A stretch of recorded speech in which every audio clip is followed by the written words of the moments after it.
Support for this podcast comes from Frito-Lay in the 2023 Snack Bracket Championship. The Frito-Lay Snack-It Challenge is underway, and fans are voting on their favorite snacks to crown champion. We're talking about prime-time matchups between the best 64 snacks in the land. Will Ruffles Ridges reign supreme? Can Doritos defend their dynasty?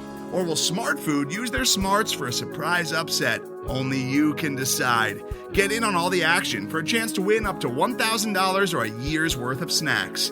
Let your snacks be heard. Just go to fritolaysnacket.sbnation.com to vote and enter for a chance to win. No purchase necessary. Sweepstakes ends April 3rd, 2023. Void where prohibited. Year's worth of snacks awarded in the form of 52 coupons, each good for one bag of chips. See official rules at fritolaysnacket.sbnation.com. The Black and Gold Banneret Podcast is brought to you by the Unger Real Estate Group, powered by eXp Realty, proudly serving Orange, Seminole, and Lake counties. Call 407-790-9957 or visit WeSellOrlando.net. Take the RBI. Boo! One RBI, get out of here, you boo! Yeah, that's fine. That's not what you're being paid all that money to do. Stupid sack flies, get out of here. We don't win with sack flies. They drove in a run. No! Pat Kelly could have hit a sack fly. That's right. Dale Swaim could have hit a sack fly.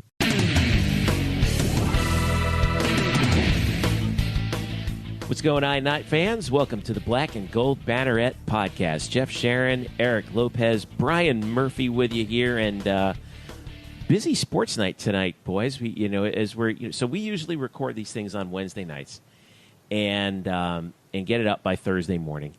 And we got NBA, we got MLB, we got okay. So what's better right now? The NBA playoffs, the NHL playoffs, or the start of the baseball season? Wow, I was for me, I'm biased, but I'm an NBA playoff guy, so okay. we're good with that. And you have a buzzer beater, but hockey's good. But I know Murph's Mr. Baseball, so it's really in the eye of the beholder, right? Like I've really enjoyed watching all these playoffs. I think maybe tonight, if it was an unbiased take, I think the game you should watch is probably Game 7 in the NHL between Boston and Toronto. Incorrect. The correct answer is it's NFL draft season. Oh, that's no. Mock draft, baby. Thursday night. We got that. No, we're gonna wrap spring football for you on the show.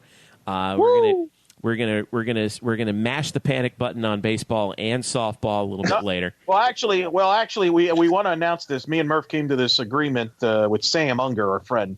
We're no longer calling it the panic button. We're just calling it the Jeff button because we feel that you're synonymous with panic, and it's very. We're gonna. So mash you've got to name after you. We're gonna mash the Jeff button on baseball and softball here, and we'll also catch up on a couple of things. The Swords Awards were yesterday.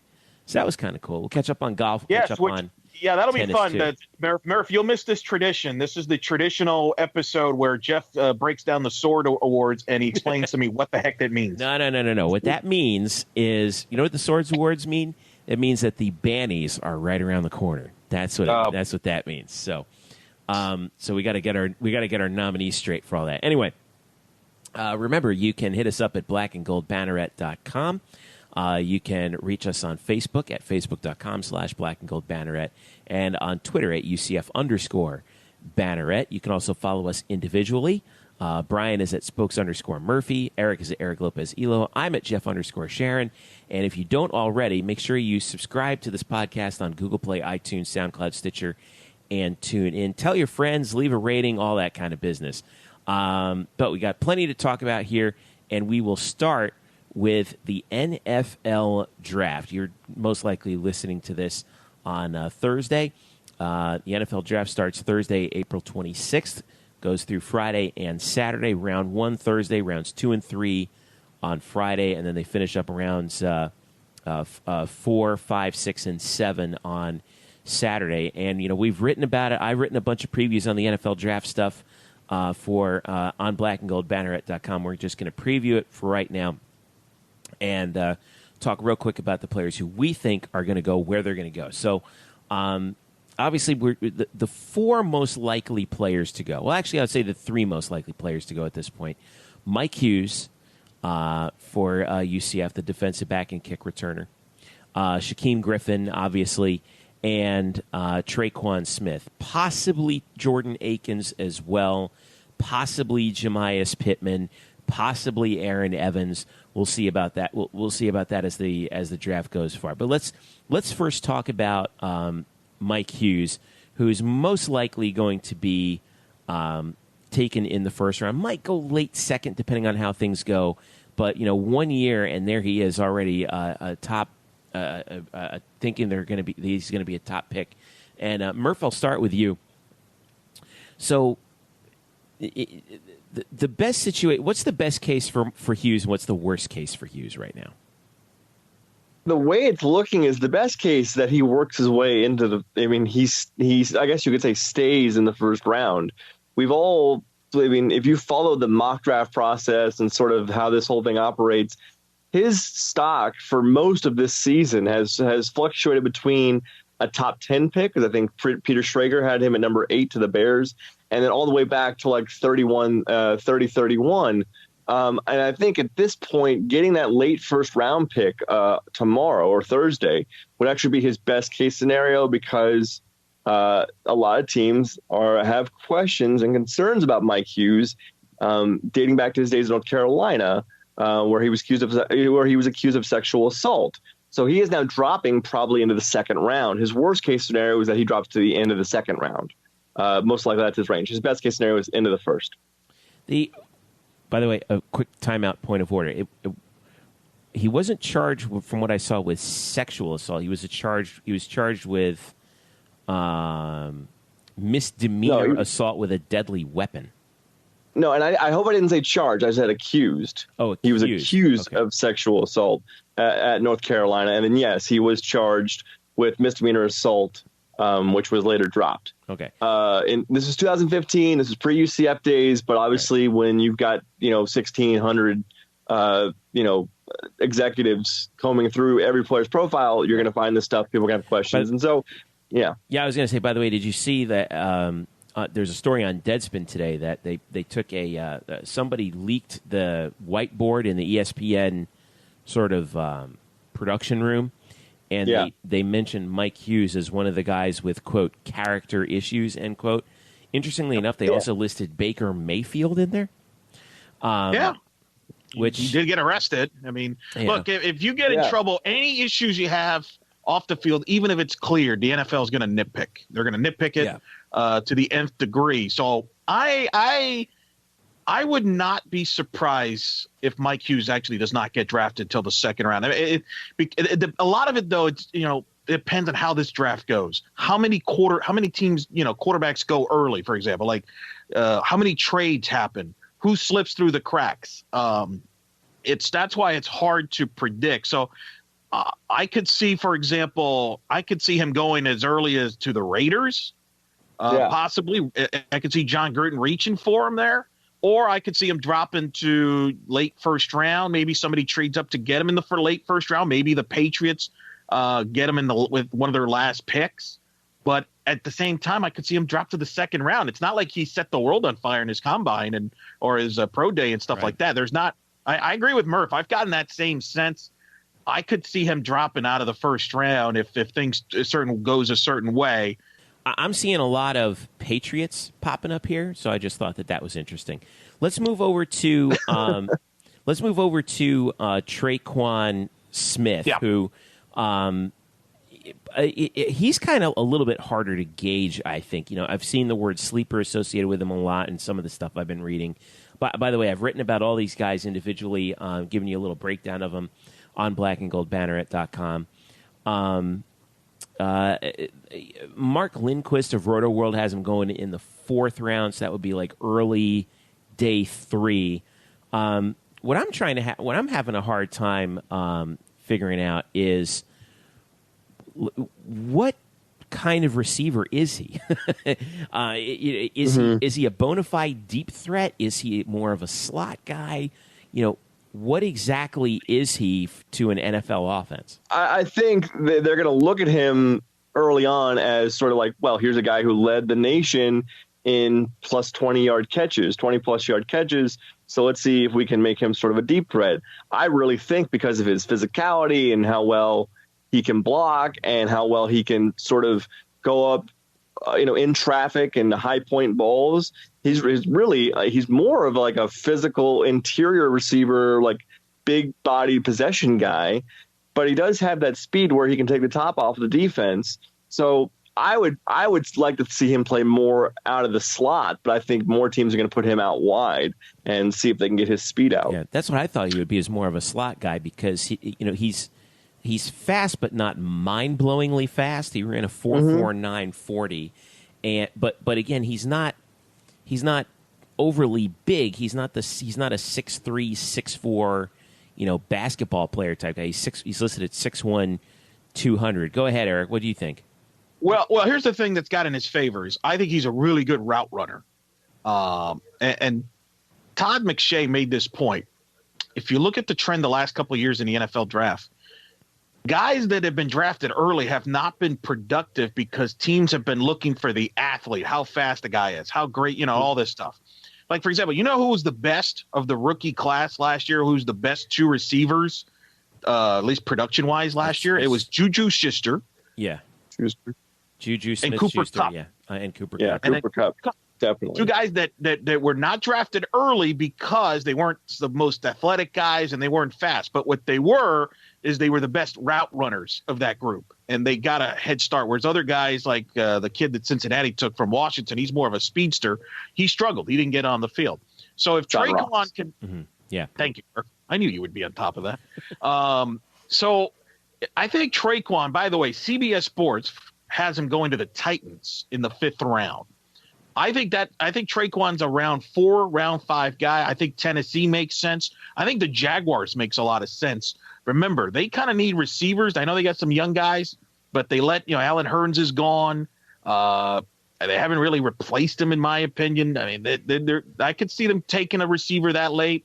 I could see the Dolphins taking a guy like Traquan Smith. Remember, Jarvis Landry now is over in Cleveland. I think Traquan is a guy he's got to be on the right team and in the right offense where they'll use him and use his route running. And if he can prove to be a good route runner and his size in the end zone, then I think he could be a productive guy. Remember, D.D. Westbrook, who I like a lot, was drafted super late by the Jaguars. I want to say he was a 6th, 7th round pick. So sometimes, yeah. Yes, I think he was a 6th round pick. So don't be concerned if he doesn't get drafted until round 4 or round 5. That might actually work better for him because there'll be no pressure on him compared to maybe guys that get drafted before him that maybe face more pressure. 3 teams I thought would be really interesting to see Traquan Smith at: Washington, Atlanta, or 4 teams rather: Washington, Atlanta, Indianapolis, and Arizona. Would probably be pretty interesting destinations for him going forward. All right, so now we come to Shaquem Griffin, and he's been making the media circuit. He was on CBS this morning. He was on the Today Show. He's the talk of the town in Dallas, where they're holding the draft this year, or in Arlington, basically. But based on obviously on a story that we all know, and we're not going to spend all of our time rehashing here. Let's just address this outright, okay? Second day, third day, and what? Eric, we'll start with you. What sort of a team would give Shaquem the best chance to have a successful start to his career? I think it's a team that knows, that is willing to be creative with him, because I think the big question with him, people have focused a lot about the hand and all that. Really, the thing that's probably going to keep him probably from being an early draft pick is I don't think teams really know what position he could play. Is he a linebacker? Yeah. Is he a cornerback? Is he a safety? Where do we play him? And I think that's going to be the tricky thing with him is teams that whoever drafts him has to have something in mind how they want to use him. So he's listed at 6'1", 227. Right. And he ran a 4.38 40 at the combine, which is the fastest, by the way, fastest recorded 40 time for a linebacker since in the history of the combine. He's going to get drafted, and I guarantee you this. From the opening coverage on day 2, whether you're watching ESPN, ESPN2, Fox, NFL Network, Bravo, whatever a million channels that this draft is being covered by this year, which is absurd. He's going to be the focus in that coverage. People are going to be wondering, when does he go? Is he going to go here? He's going to be the focus for those 2 days. Now, help me out here. Day 2 is what? Rounds 2, 3, and 4? Is that right? Or is it just 2 and 3? Just 2 and 3. 2 and 3, yeah. I think he's a rounds 2 to 4 guy. I think he's either a third round guy late in the coverage in day 2 or right at the beginning of that third day's coverage. I think a couple teams to keep in mind. I feel, man, don't you feel like that's a type of guy that Bill Belichick would just take him, and he would just take him, and he'll figure out a way to use them both on defense and special teams. And we're all like, oh my God, the Patriots, they got him.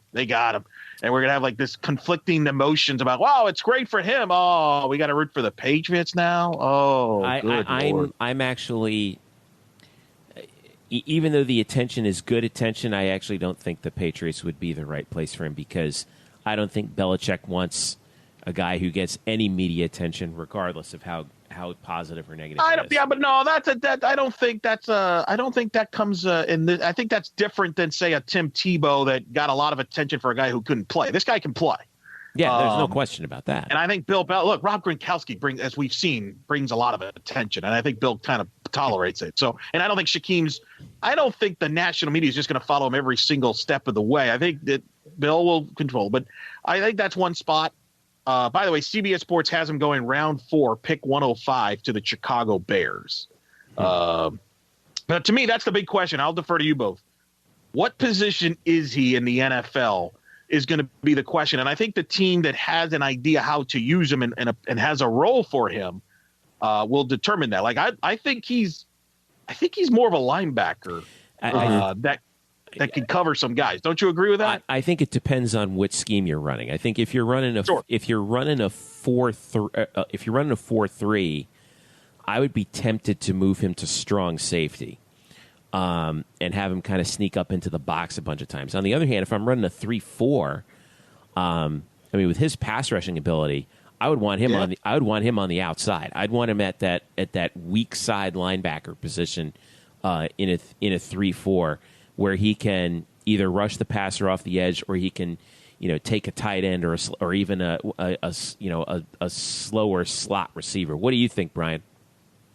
Yeah, I think you hit it right on the head. I think what's interesting is, we all entered this process with Shaquem not getting any love and any draft buzz, and was thought of as a 7th rounder, and then he runs off the combine 4.38. And now he's moving up. And I've seen him in multiple drafts, quite a few, including one today on Roto-World that's got him in round 3.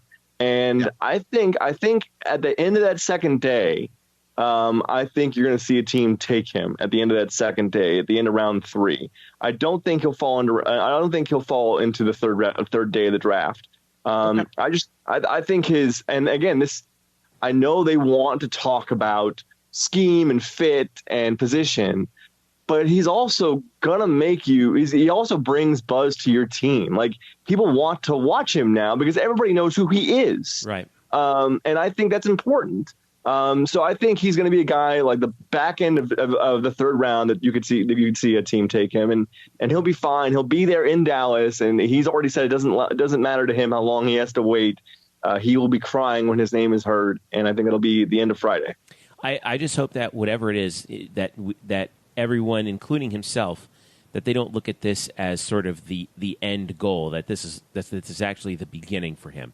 I think it's going to be really interesting to see him on special teams, particularly in his rookie season. If he can work himself in on special teams, as we've seen him do before, yeah, and he can find that right defense, I think that it can get really interesting in a hurry. I agree with that. Let me ask you both this. Give me a percentage. What are the odds he ends up reuniting with his brother in Seattle? 10%.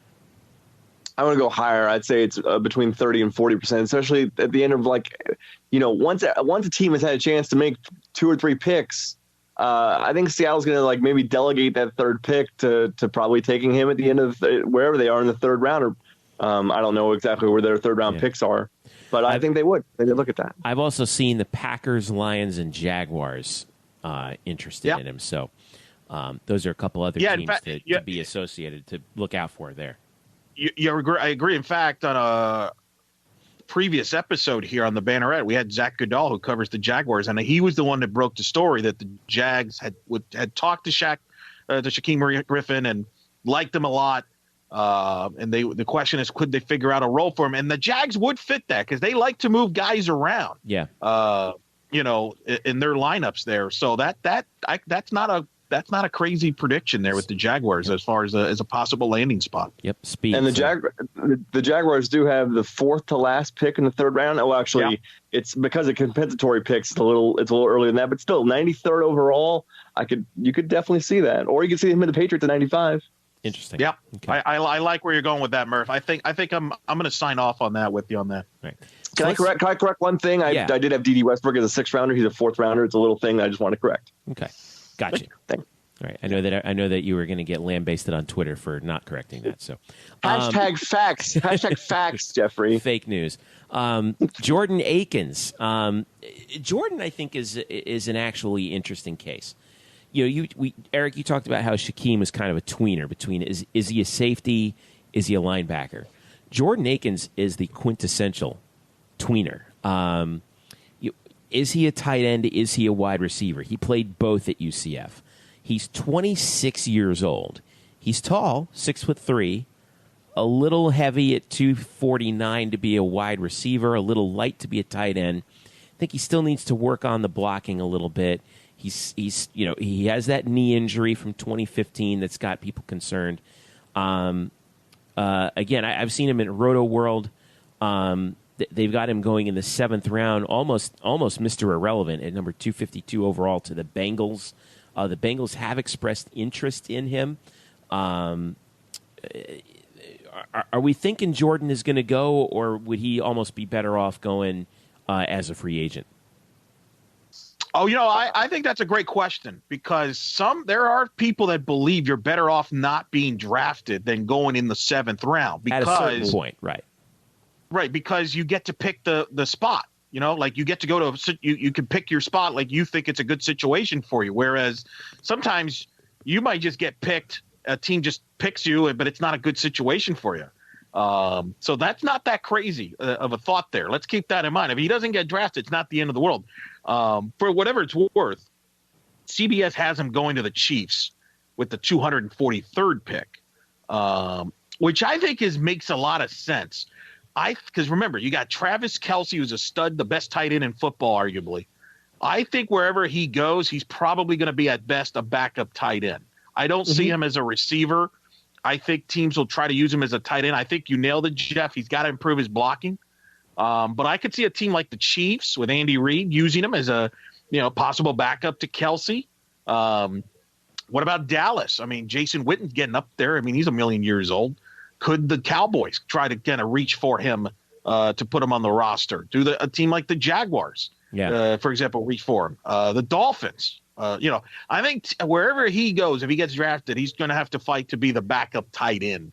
I don't expect him to make an immediate impact in the league for at least a year or two until I think teams again. And here's another one: special teams. Can he play special teams? Because as you know, the NFL, when you make these roster cuts, they want if they take you in the 7th round, sometimes all right, we want to see if you can play special teams because we might need you first on special teams, and then we'll worry about whether you're a tight end or a receiver later.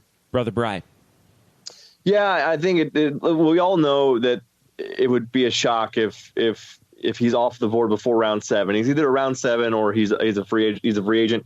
I think he'd be a free agent because you're going to look at a lot of teams in the back end of the draft who are taking guys with quote unquote high ceilings or big potential. And I just think Jordan at the age of 26 is not a very sexy prospect. Even if you're picking in the 7th round, you want someone with a higher ceiling and who has more to give you, a 21-year-old, not a 26-year-old. So I think I would bet that he'll probably be a free agent by the end of Saturday, and then he can pick where he wants to go. And that's like Eric said, that is preferable once you're at that stage in the draft. There's no doubt about it. Okay. All right. And let me jump on this. Is Aaron Evans a better candidate, more likely to get drafted in the 7th round than Jordan Akins? Because Aaron Evans is a guard. He's an offensive lineman, and as you know, teams always will look for offensive line. And so if Evans impressed someone, a team is more likely to gamble on a guard, an offensive lineman in the 7th round, than they might on a tight end. Does that give a guy like Aaron Evans a chance maybe to surprise some people and maybe get drafted in the 7th round when people didn't expect it? Yeah, I agree. I mean, you can never have enough offensive linemen or defensive linemen. It's not like tight end. So yeah, certainly. And again, like he's probably a guard, but obviously he has plenty of left and right tackle experience. He's a big body. So yeah, I could definitely see him. If I had, I could see him being taken before Jordan. I wouldn't bet on that though. I think Jordan's probably your best case to be taken in round 7. I just don't think he will. So if it's me, I'm betting that there are 3 UCF players taken this weekend. All right. So then let me put this to you. You kind of dovetailed into my question there, Eric, which is good. Some other guys, late rounders. All right. I'll throw some names at you. Shaquan Burkett. You mentioned Aaron Evans, Jordan Franks, Tony Gerard, and Jemias Pittman. Out of all those guys, do any of them? I'm guessing we already know what you're going to say, Brian. But do you think any of those guys hear their name called on day 3? Well, I threw my Evans theory because of offensive line, because I do think that's a position that is of need and it's not easy to find. So if somebody catches his eye, I could see somebody say, you know what, let's just take him as a guard or tackle and see what happens. What's the harm? 7th round pick, right? That's value. So if I had to pick one of those guys that gets drafted as Evans, I think everybody else is a free agent. I don't. Okay. I just don't see it. And Murph might be right about Akins. Akins, unfortunately, Jeff, the thing I'm thinking to my head is that injury that he had against Furman. I remember it was the Furman game, right? It was returning a kickoff. And I know that he's returned from that, but NFL teams have this. They're like elephants. They have long memories, and they're always going to be skeptical about it. And I just especially a guy who the knee injury happened when he was 24 years old. If he that's the thing. If he was 19, 20, it would have been a different thing. Right, and the fact that you're right, and the fact he's 26, there's not going to be like, oh, this guy's a 20-year-old that has a lot of upside. They're going to hold the age against him. Right. It's like well, you know what you're going to get. Exactly. Yeah. So, to Murph's point, that might be what keeps him from being drafted, and he might just have to end up finding a spot.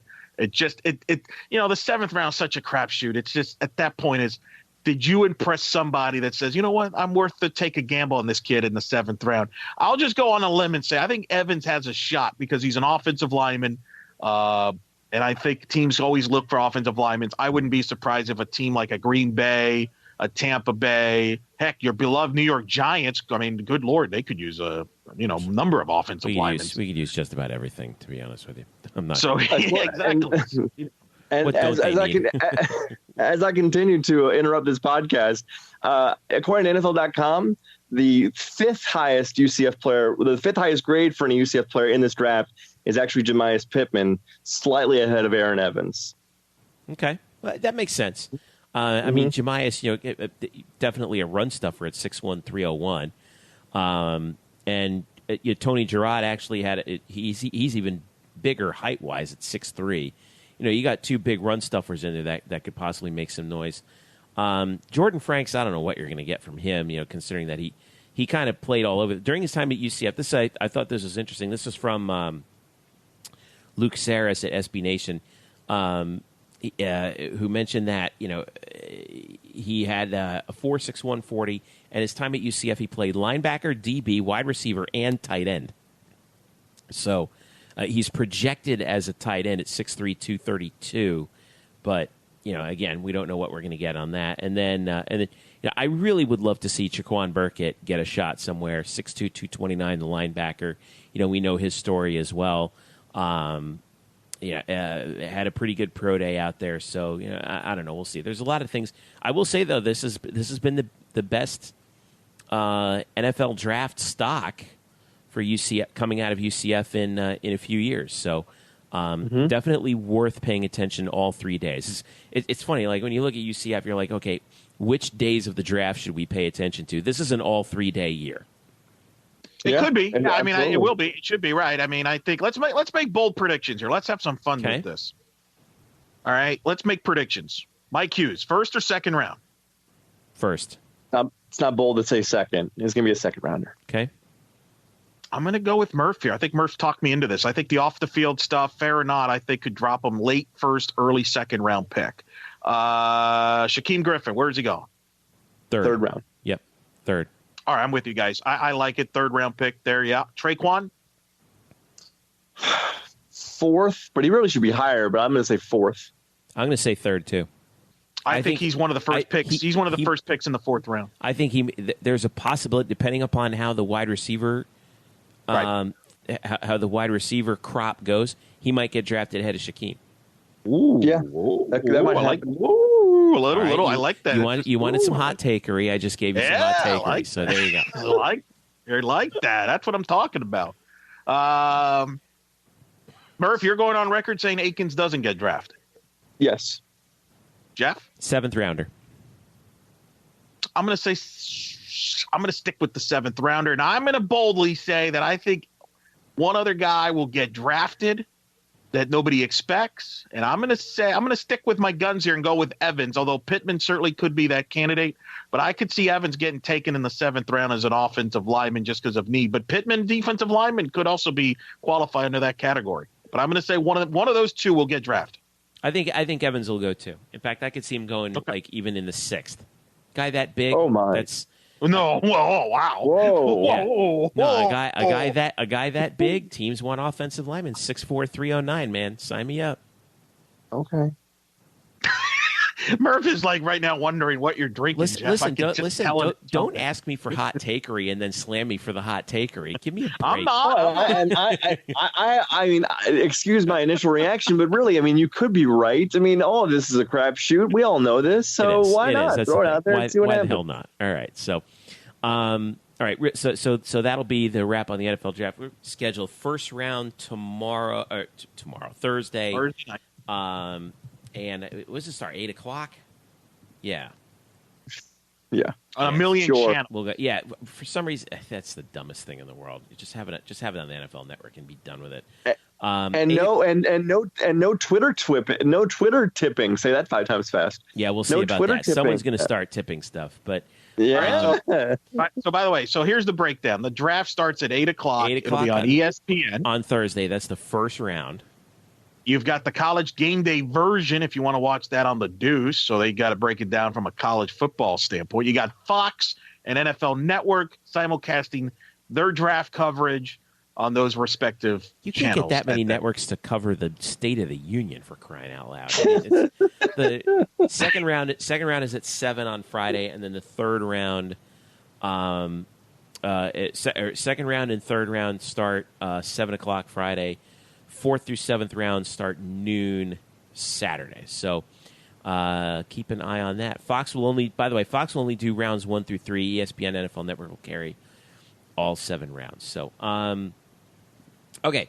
This takes us to the guys who are actually currently wearing black and gold. So let's talk about, real quick, I want to just touch upon the spring game. Does anyone know what the score was? What the hell with that? No one even cares. UCF won 17-14. They beat UCF. You were there, Brian. Good things you saw. Give me the best thing you saw, and like the thing that gave you the most pause. Oh, the defense. No, I don't want to come off as like I don't know. Really thinking hard about this. Really, I mean, this is a spring game. It was just not. It was all a haze. It was just like, what is happening? You want to see a little bit better play out of the defense. I think that's something that we've heard throughout spring. Is like, but they only held us to 31 total points.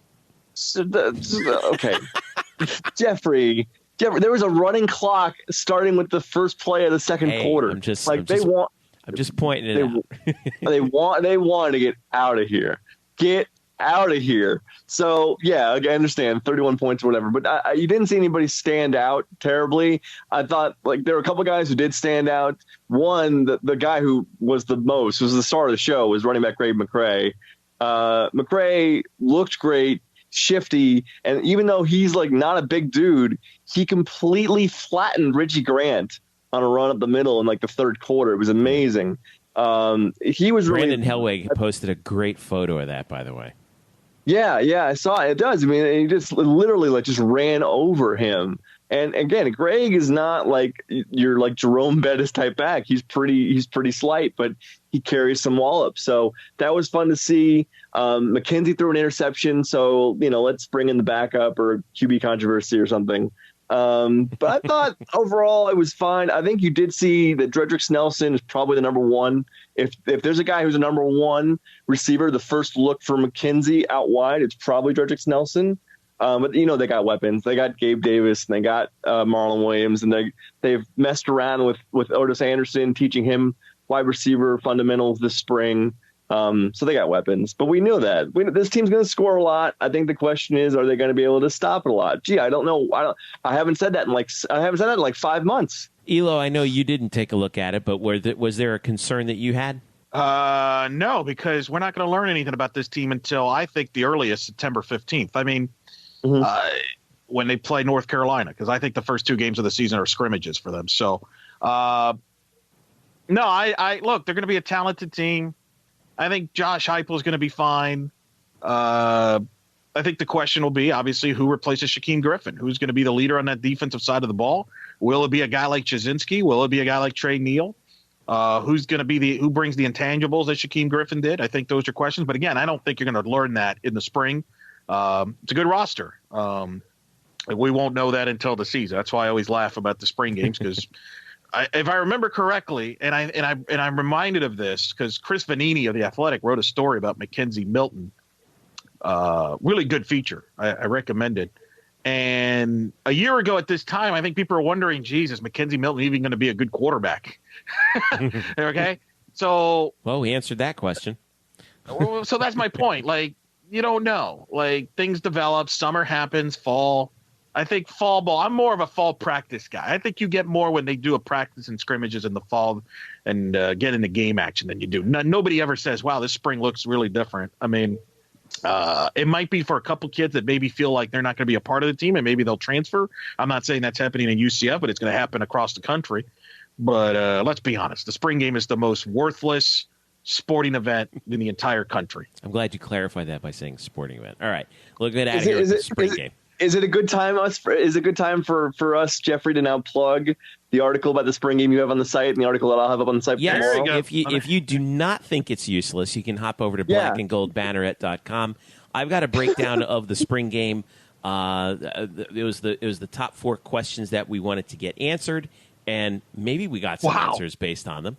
And then, Brian, what do you have going on up there? And I'm actually going through the takeaways from the entire spring. The entire month and a half odyssey that has been Elo about what did we see, who stood out, meaningful takeaways from March football. Yeah. Right. So actually, I just remembered now my biggest concern. What was the media spread like, and how was the emotions in the press box, knowing that this was Juan Toribio's finale as a UCF and Shannon too, Shannon Owens Green too. Don't forget. Oh, did you shed a tear? You shed a tear, didn't you? I kind of almost did. It was weird seeing him. I mean, first of all, can I just go like I'll give it like a 90-second recap? I was going to say we only have so much time. This podcast has already gone on long enough. They had balloons on each of their chairs in the press box. Shannon brought in cupcakes, which she had planned for Juan's going away, and then this week it turned out that, by the way, it's her last day as well. So there was like sports themed cupcakes. It was really nice and sweet. We took pictures and it was just great. The media spread, it was like boxed lunches. We had like boxed like turkey roast beef sandwiches with like chips and a cookie. But they ordered so many. There was like dozens left over. So I'm not kidding. I ate one before the game. I ate one during the game. I took 2 home. You didn't bother to give us one of us? One of them was here? Come on. The roast beef would have gone bad by then, but I'll tell you, it was the best spread because it was like an all you can eat. It was all you can eat. Wow. This is the breakdown that all the fans came here for. All right. By the way, so that will put an end to our what we mentioned, to the spring game stuff. So, all right, let's take a quick break. When we get back, We will talk baseball. We will talk softball. Hopefully, neither I nor Eric will pass out when we do that. So, and then we'll also catch you up on golf and tennis as well. So stick around. Black and Gold Banneret Podcast is back after this. The Black and Gold Banneret Podcast is brought to you by the Unger Real Estate Group, powered by eXp Realty. Sam Unger and his team proudly serve Orange, Seminole, and Lake counties, specializing in buying, selling, and new construction.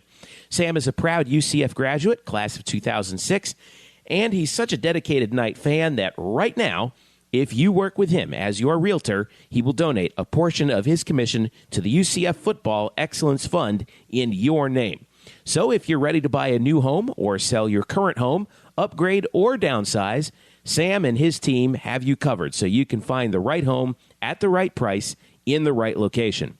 So give him a call right now at 407-790-9957. Again, that's 407-790-9957.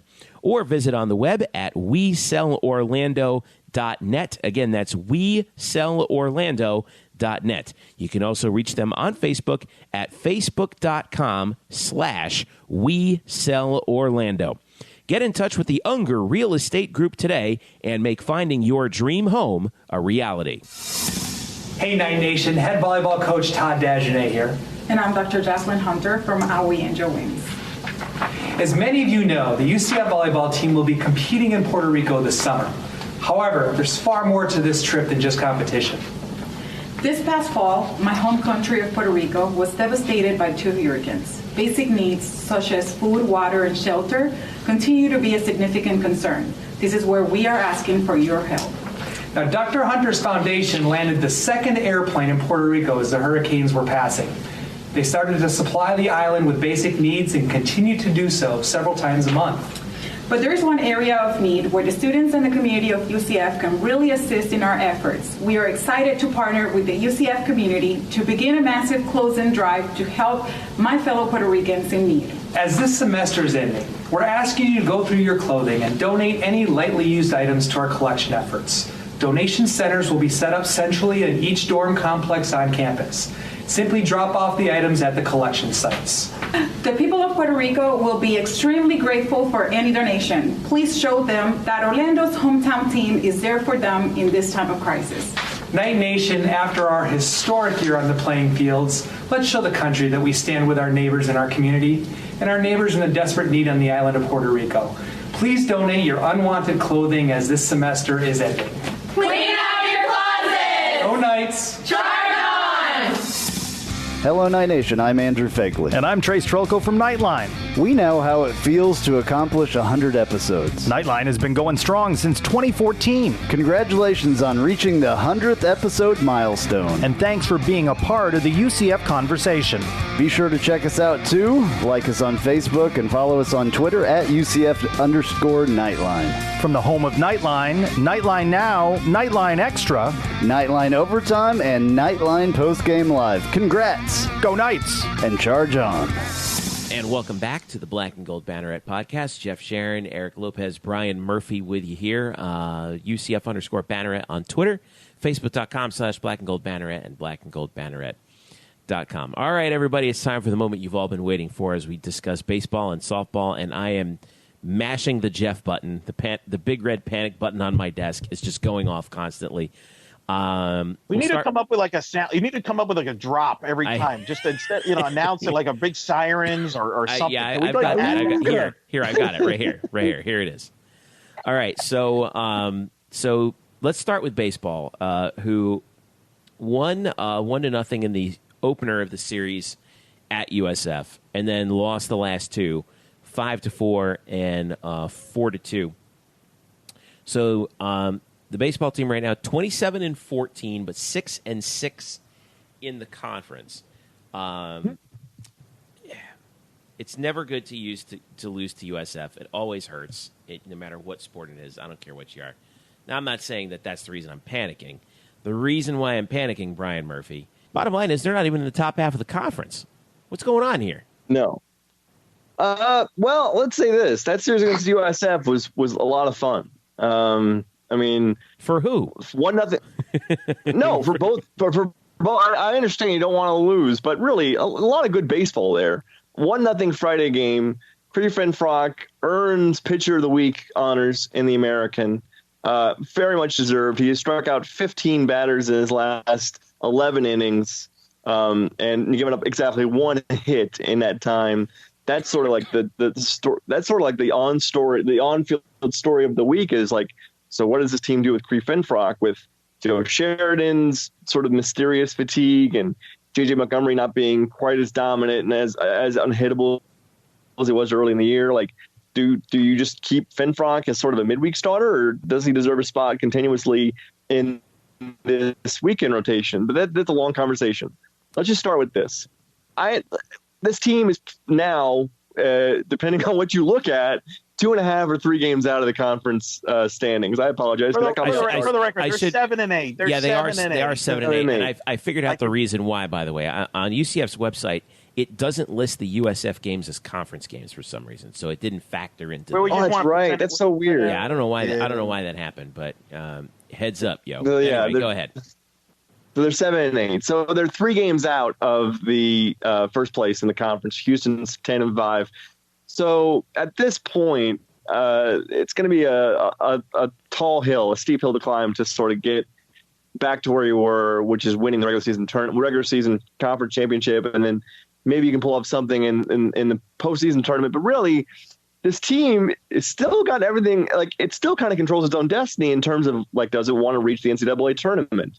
Its RPI isn't great at 49, but it's on the fringes of both the baseball. It's on the fringe of the Baseball America most recent projection for the NCAA tournament, which came out today. And also came out today was the D1 baseball projection for the tournament, which had UCF actually in the tournament as a 3 seed in the Tallahassee bracket. And this back in tally, shocker. Yeah. Golly. So, really? and this team, this team, I understand the USF loss was tough, but this team has at least 6 and maybe as much as 9 games left with teams with an RPI of 25 or better. I say maybe 9 because Oklahoma right now is at 27, and they play UCF here in Orlando in a couple of weeks. But this weekend they get Wichita State with an RPI of 19, a team that just got swept against Houston, a team that is not pitching well at all in conference, although they do have some very good hitters. Alec Baum stands out, but this is a series UCF needs to win because both these teams need to keep climbing. They probably can't. UCF cannot afford to lose 2 out of 3 here at home, especially in conference again. But there are so many good opponents left on their schedule. It's sort of like what Eric pointed out last week with Jacksonville and FAU. Like, there's a lot of quality wins left on the schedule, and UCF needs to pick them up. Doesn't mean they need to sweep everything. They may need to sweep, Tulane at home at the end of the year. That'd be nice. But they need to win series. They need to win 2 out of 3s. By the way, go ahead, to Murph's point, they went 1-2 against USF, and both D1 Baseball and Baseball America got them into the field. They weren't in the field last week, and they got them in. Why? Because USF's a quality win.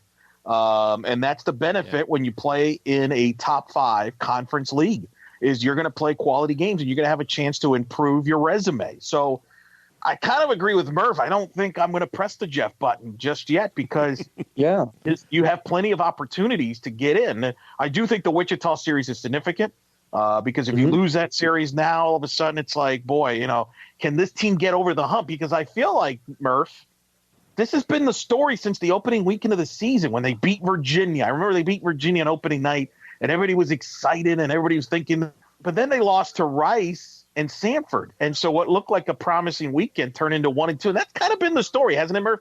Every weekend it seems like I remember we talked about this last week. You were very concerned about the Friday night game with Krief Fenfrock going against USF's ace. And it turns out that's the game UCF won. Yeah. If you would have said that last week, you would have been like, oh, they would have won the series. But they didn't. It was just but it's kind of been that kind of year where, they get off to the good starts on the conference play. I don't think they've lost a Friday game this year. Or a first game of a conference series, but they've just not been able to close it out and win a conference series, except for Cincinnati. But it's been kind of a weird year there, but it's close. Like, to your point, I watched the entire USF series. a pitch here or a pitch there, UCF could have easily swept that series or won 2 out of 3. So I'm not discouraged. Yeah. There's two good teams that are even, and as you've said this millions of times, in baseball, sometimes, a ball bounces against you. Baseball is full of just vagaries. It's just a random game. It's so amazingly random and beautiful. I'm almost turning into Bill Walton. Baseball weird. I'm almost turning into Bill Walton, like just espousing praise on baseball. It's like a rainbow on top of another rainbow. Look, I think the interesting thing isn't really like here's a hot take. UCF needs to win a series. Like of course they do. I think what's more interesting is so how are they going to handle this pitching rotation now? And I don't know this yet. I will hopefully have answers by the time people are listening to this on Thursday, because I plan to talk to Greg Lovelady and Creek Fenfrock Thursday afternoon. But how's Joe doing? I don't know yet. Montgomery pitched pretty well on Sunday, got done in by, again, another big inning that was started by an error, basically, against USF on Sunday, which has sort of also been another big theme for this team. It's just errors and poor defense and bad timing. But is Cree pitching so well? Because you can't move Chris Williams anywhere. Chris Williams is locked in that rotation probably on Saturdays. I think Joe, whenever he's ready to come back, has a spot because he has just been so consistent for the better part of almost 2 seasons. And is Cree pitching his way into that Sunday spot? Does JJ need to watch his back, or would they put Cree, keep him in midweek, and have him face teams like FAU and Jacksonville, which again may not be a bad thing because FAU and Jacksonville have RPIs at 16 and 17. Those are big gets. Those are big games you have to win. Yeah. And so those are big games too. But I'm lucky as having those opponents late in the season, midweek, and they're really going to end up helping you out. Usually those kinds of opponents never help out UCF. Right. And Jacksonville and FAU, but FAU, they got 2 games against FAU. They got a game against Jacksonville. Obviously, you've got 3 games against Wichita State. And if you count the 3 games against Oklahoma, they've got 9 games left out of, I believe, the 15 remaining. 9 games left that have an RPI, opponents with RPI of 27 or better. Yeah. It's just do you want to make the tournament? Okay, well, here you go. You got a 15-game slate, and you're on the precipice right now, according to multiple projections. If they want to win, they need to come out of here with a winning record. They probably need to win 60% of these games. We'll see what happens. But I really am intrigued with how they're going to handle this pitching staff. Would they move JJ maybe back into the bullpen, even though they already stretched him out to be a starter? But he was so dominant when he was able to be only used for 2 or 3 innings, was able to let his stuff go. He was just able to throw harder. He was so much more dominant early in the year. And I don't know. Hopefully questions will be answered on Thursday for me, and I'll be writing about that tomorrow night on the website. Interestingly enough, UCF baseball right now, number 1 in the American in ERA as a team at 2.98. They're the only team under 3, but they're also dead last in fielding percentage and errors committed. 54 errors, a 964 fielding percentage as a team. So yeah. It's all JJ gave 4 runs. They said JJ gave 4 runs on Sunday against USF. Would you like to guess how many of those runs were earned? 0. It's 0. So, guys shore that up, but we've been saying it all year, and it's been a disappointment how this team just sort of kicks itself. Right. Well, they're going to get their chance to get back off the schneid against Wichita. 3-game set starts Friday at 6:30 at John Uliano Park. Also Saturday 6:30 and Sunday at 1, followed by home game against FAU at 6:30 on Tuesday. And Murph, as you mentioned, Florida Atlantic. Where? Oh, doggone it! I had it for a second. Where are they in the RPI again? There they are. They're at 16. They're at 7. They're at 17 in Jacksonville. They're at 16 and Jacksonville's at 17. Right. So there you go. Back to back, really good midweeks coming up. So all right. Contrast that with softball, and I know, Eric Lopez, you are really hitting the panic button on UCF softball right now because they go out to where are they? They're at Wichita. Yes, and the way they lose these 3 games, they get swept by Wichita, 9-8 in the first game on Friday. 5-4 in the second game on Friday, and then they get run ruled 10-0 on Sunday. This was just like you want to throw your laptop when when you see how they came up short in this game, in these 3 games. We start out looking at on Friday. It was looking so good, right? They came back from down 5-1 to take an 8-5 lead into the bottom of. They go to extras. They're up 8-5. They score 3 runs in the top of the 8, and then they give up. They give up 2 2-run homers in the 8th to lose it 9-8. Friday, the Knights are down 3-0 for most of the game. They score 4 in the 6th to take a 4-3 lead.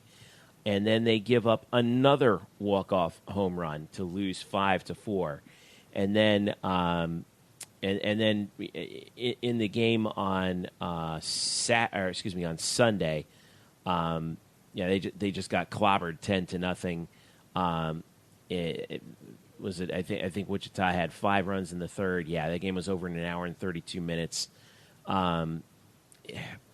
Gosh, what happens now? Like, what happens now with this team? Now, I know that they're 30-19 overall, 8-7 in the conference, but I mean, those are just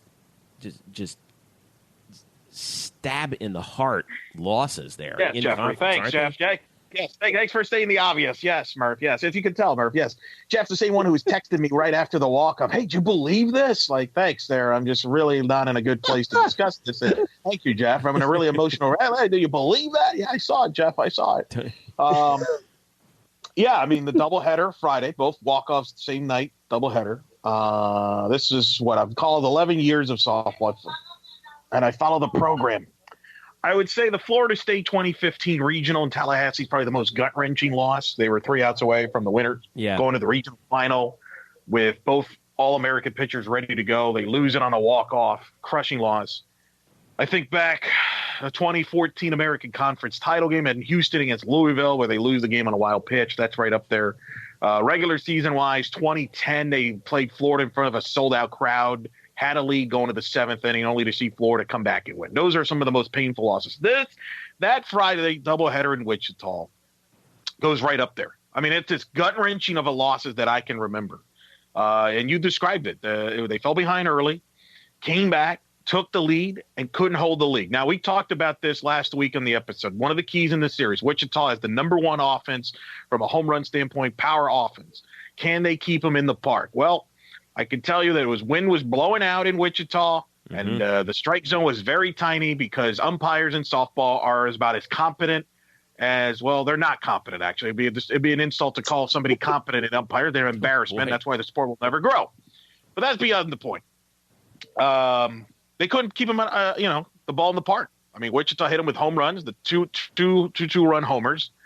And I think by Sunday, psychologically, sometimes this happens, and I knew this was going to happen on Sunday. If Wichita gets off to a quick start, this is going to be a long game because psychologically, you're just beaten. I mean, that's 2 emotional losses for a young team that's tough to handle. And it's cruel because they actually got help. USF lost 2 out of 3 to East Carolina. So if they would have held on to those 2 games, they'd be in first place in the league right now. Yeah. They'd be in first place and in the position to be in the NCAA tournament, possibly win the league. Instead, they lose the 2 games. They get swept. Now they're 2 games back of USF, and I think face a must-win series to keep their hopes alive of a conference title and keep hopes alive of an at-large bid. I think if they lose this series, I think more than likely they're going to have to win the conference tournament, maybe get to the final to have a shot to make the field of 64. That's how crushing those 2 losses are. And I think, Jeff, if we look back, unfortunately, if they don't make the tournament, that's a day that will be remembered. It's unfortunate. It happens. It's part of the game. But now we're going to see how they regroup. We'll see how they bounce back. They've not played this week. Obviously, there's final exams going on that they had to take care of and still are taking care of as we record. And I will be with them. In fact, by the time you're listening to this, I'll probably be in Tampa. We're going to see how they show up against the rivals. That's the good news is you got the big rivalry series here, and that could certainly – I think they'll be ready to play, and we'll see how they come out and against the Bulls. It should be a big, intense series. But yeah, it's frustrating. And I know I got a lot of people messaging me during that series, what happened and this, and I appreciate it. because it means people care about the program. As though you're the soothsayer. Yeah, pretty much. Yeah, it was funny. My thing was blowing up with okay. I mean, I don't know what to tell you. I mean, Wichita, and people don't want to hear this, but Wichita State's really good. I think they're the best. They're second in the league right now at 9-6 overall in the conference. I think they're the best team in the league. They've beaten Arkansas. They've beaten Oklahoma State twice. They've beaten Nebraska twice. They have a dynamic offense. I think they're going to end up winning the league. They will play USF the final week of the regular season. I think they're going to end up winning the regular season title, but time will tell on that. But look, they lost to a good team. Unfortunately, I think right now they're out. Their RPI is at 61. Historically, you're not getting in with an RPI of 61. So this is a must-win series. USF is a very good team. They also are, by the way, second in the league in home runs. So, again, got to keep them in the park. And that'll be the challenge here. And I think the fact that the weather will be a lot better than it was in Wichita, where it was windy and wind blowing out like Wrigley. It's kind of like the old Wrigley Field theory when the wind's blowing out. It's like a long day. It was kind of what it was. Mm-hmm. And we'll see how this young team, what their makeup is this weekend. If they can put that behind them, and I think it'll be a good series. And I think a rivalry will help you get locked in on that. You talked about Wichita, like you said, 28th with the RPI right now. If UCF is struggling, that far down at 61, it's going to be a tough row to hoe, as they say. But, again, they do have these opportunities coming up. USF coming in, they're a 40 RPI coming in. Yeah. And, you can, and that's the advantage of playing the first place team, is if you take care of business against them, you're going to chip into their lead at 10-5. The fact is, they're not. It's not devastating, in terms of the overall big picture. It's just the way it happened was devastating. And now we're going to find out, I think, if this team, how mentally tough this team is right now. It was. I mean, if you take one game, if you just split the doubleheader, I think you're fine. I mean, you're fine. But right. You lose both games, and unlike baseball, on walk-off home runs. Yeah, I mean, it's like I said, it's probably the two of the top 5 gut-wrenching losses in the history of the program. So, and the problem is, unlike baseball, time is running out on softball. This is it. You got this weekend, and then the following weekend, you've got East Carolina home senior weekend, and then you got the conference tournament in Tampa, and that's it. So time's running out, unlike baseball, which they have a marathon of games still to go. So, look, the team's obviously got to bounce back. They've had some injuries. Courtney Roden's been out, third base. That's hurt them a lot. Yeah. It's hurt their offense. It's hurt their defense, quite frankly. And she's got that cast on her hand, and all she can do is pinch run. For now, I don't know. I will find out. By by the time this comes on the air, I'll literally be with the team in Tampa, so I'll probably have an idea if she'll be able to play this weekend or not. I have no idea. But they've missed her, obviously, and they've had some injuries in the back end of the rotation and pitching that's hurt them too from a pitching depth standpoint. So, it just is what it is. The sad thing is, Jeff, I've talked about this all year long. I felt this team was a year away. If you would have told me they would be in this position where they're at right now, with a chance to compete for the conference title with 2 weeks to go and playing your rivals, with ramifications of that, I would have taken it. That would have been great. But because of the way we have gotten to this point, has probably kind of changed some of that mindset. But again, this is still a young team, so I'll be curious to see how they come out. And it's UCF, USF. You throw out those. That's people talk about the War and I-4 rivalry. In my opinion, of all the sports, this is the sport where it's the top rivalry. They have played each other in the NCAA tournament. They've played each other now in conference play. They've stopped playing each other for a while. Now they're playing each other again, and conference titles have been in. USF celebrated a conference title against UCF in 2016. UCF celebrated the conference title against USF in 2015 on the field. So it's a lot of rivalry, long term, and another chapter will be written this weekend. All right, so we'll be following that one and Eric, you're going to be yes, you're going to be on the horn for that one too, right? Well, here's the funny part. You want to guess where they have put me for the broadcast for this weekend? On the roof of the Sundome, probably. You're not that far off. They're putting me at the deck. If anybody has been to this place, it's a baseball/softball stadium together. There's a deck in the second level where you can actually watch both baseball and softball. Well, apparently they're putting me in the deck outside to broadcast. So that's where I will be. How's the weather supposed to be in Tampa? It's supposed to be good. I did check that right away. It's a 10% chance of rain, but it is Florida after all. On that note, all UCF fans that are coming out to the series, please find me so you can keep me company so I make sure I don't get harassed by USF people or the weather for that matter. So I appreciate it. Thank you. So we got that coming up. No midweek. The Friday game is at 4:30 p.m., Saturday at 4, Sunday at 11 a.m. No. Oh, gotta correct you. See, the times have changed. That's why you have me. The Saturday has been switched. It's now a 6:30 Saturday game, and the Sunday game is at 2. Aha. All right. Glad you corrected me on that one. Good. All right. A couple things I wanted to catch up on real quick. So track and field. I want to get in with track and field because their season is coming down to the wire. They have one more meet before the conference meets. They're at UNF on Friday, April 27th, at the War Eagle Invitational this past Friday and Saturday at Auburn, Alabama. Rosie Chamberlain won the 800 meters in 2:05.58. Natasha Jordan finished third in the high jump. Ebony Creer was third in the 400 hurdles.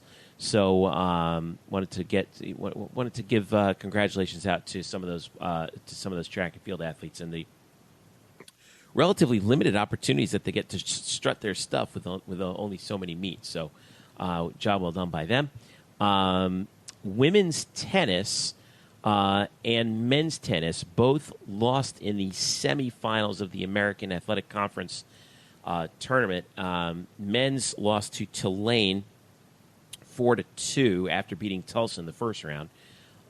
Women's lost to SMU after beating Tulane in the first round. So now they both wait to see what the situation is for the NCAA tournament. Women's is basically a lock at 19-4. Men's, it's a little bit tougher situation. We just don't know. They're at 12-9 right now. So even though they played a murderer's row schedule, we don't know what the situation is going to be. So we just have to wait and see on men's and women's tennis to see whether they get into the tournaments. Men's and women's golf. We mentioned women's golf last week that they came in came up short in the American Athletic Conference Championship. They failed to make it as a team into the NCAA regionals, but Kaylee Jones did get invited to the regionals as an individual competitor. So congratulations to Kaylee. Best of luck to her. She's going to the Tallahassee regional and will compete as an individual golfer. Men's golf finished in third place at the American Athletic Conference Championships at Palm Harbor, and they will await to see the situation with whether or not they go to the NCAAs as well. So we'll just have to wait and see on that. All right. So as we finish up here, boys, we'll start with you, Brian. What do you have coming up? I know you hinted at some stuff that you've got coming up about spring football, and then of course the draft coming up. But what do you have coming up in addition to that? Yeah, I'm going to have a spring football article up, and I know Eric's going to read it because he thinks it's really important. And so I am going to have an article up about the takeaways and just sort of what we did learn over the month and a half of spring ball. And then I also have an article coming out probably Friday morning, another UCF baseball notebook after I talk to the coaches and players tomorrow. Also working on a Rylan Thomas feature that will come out some point later. The Bryce Tucker feature has not yet met my stamp of approval. I have wrote like 3 editions of it now, and I'm not liking it still. Hit it's publish still coming. For crying out loud! I can't do it for you. Just hit it. No, it's not in the system yet because I don't want you to see anything I have written because I don't like it yet. I don't like it. I want it to be better. So get it out there. It'll be out there some point. It'll be there some point before the end of May. No, it'll be out there very soon. I swear. I will get over my own, perfectionism BS. But yeah, that's what I've got going on. I'll never knock you for your professionalism, except for just now. Elo, what do you have? I'll be in Tampa on a deck, the second level there for calling UCF USF weekend. You got the sunscreen and. I guess it's weird. This is the third time I've broadcasted there. Actually, third time with UCF, and this is the third completely different place they have put me in for a UCF broadcast. I don't know why it's not consistent, but hey, we're going to be at a party deck. So, hey, let's have some fun with that. And so I'll be in Tampa. calling that series, and I'm sure I'll be Jeff will be telling me off the air breaking down the Sword Awards, right? No, well, the Sword Awards already happened, but I'll be sending I'll be trolling for nominees for the Bannies here pretty soon. So we'll have to get on that. I will be following the behave yourself on the party deck, by the way. I will be following the NFL draft this weekend to see who gets drafted where from UCF, to see what are going to be the interesting places, who's going to have the chance to shine in their new jobs. And we'll also be following, especially come Sunday and Monday, the undrafted free agency situation, who's going to get a tryout with different places and see if that works out. So it should be a very busy weekend. Are you gonna write about the players after they're drafted? You're gonna do a little projecting what they could do on their certain teams. That's my hope. Is to see what the depth charts look like and see who has of the later round guys. How good of a chance they have of making the team. How good do the early round guys have a chance to start? What's the situation there? So that should be a lot of fun to take a look at. And see, I love the NFL draft. It's probably my favorite sporting event, if you can call it that. Oh, come on, no, of the year, yeah, no, seriously. I mean, more than the first 2 days of the NCAA basketball tournament. Gosh. I was one of those draftnik kids when I was younger. I used to sit in my room and watch all 3 days. I used to follow things and everything. And I just never got away from that. The first 2 days of the NCAA tournament were up there. Super Bowl's certainly up there. But the NFL draft, I don't know what it is. I'm just a gigantic nerd. It just does it for me. I love it. Well, you said it yourself. I don't need to add to that. I mean, I think the audience could figure it. It could go. They'll just tweet you on that. I mean, that's fine. That's fine. I also want the audience to know.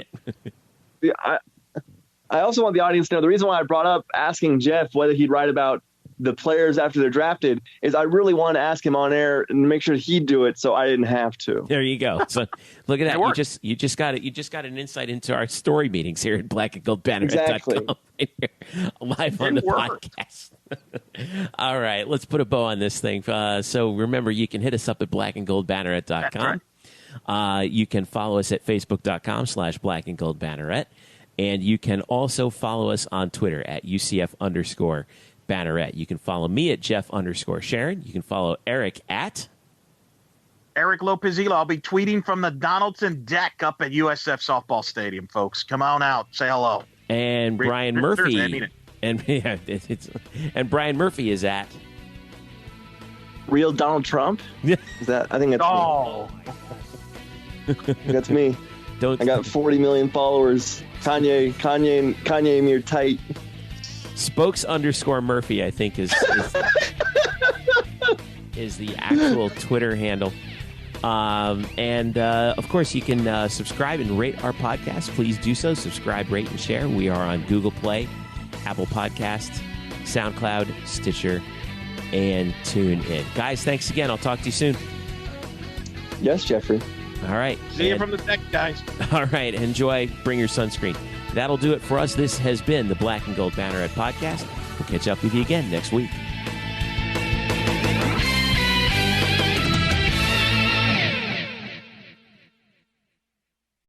Today's episode is brought to you by Cars.com. With over 2 million vehicles and 50,000 more added every day, Cars.com will match you with the perfect car for you, your budget, your life, your style. And if you're ready to say goodbye to your current car, Cars.com will get you an instant offer to cash it in. Just start by entering your license plate and get matched with a local dealer who will write you the check. So whether you're looking to buy or sell, just go to Cars.com. It's magical.